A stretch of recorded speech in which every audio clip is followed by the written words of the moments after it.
philosophy professor stood before his class with some items on the table in front of him. When the class began, wordlessly he picked up a very large and empty mayonnaise jar and proceeded to fill it with rocks about 2 inches in diameter. He then asked the students if the jar was full. They agreed that it was. So the professor then picked a box of pebbles and poured them into the jar.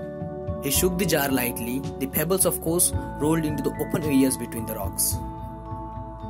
Then asked the students again if the jar was full. They agreed it was. The professor picked up a box of sand and poured it into the jar. Of course, the sand filled up the remaining open areas of the jar. He then asked the one more if the jar was full. The student responded with an unanimous yes. Now, said the professor, I want you to recognize that the jar represents your life.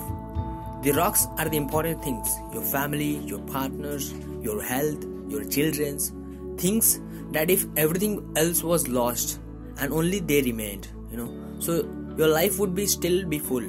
The pebbles are the other things that matters, like your jobs, your house, your cars.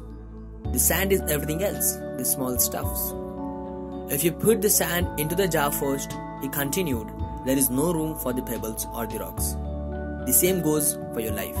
If you spend all your time and energy on the small stuff, you will never have room for the things that are important to you. Pay attention to the things that are critical to your happiness. Play with your children. Take your partner out dancing. There will always be time to go to work, clean the house, give a dinner party, or fix the disposals. Take care of the rocks first, the things that really matters. Set your priorities, the rest is just sand.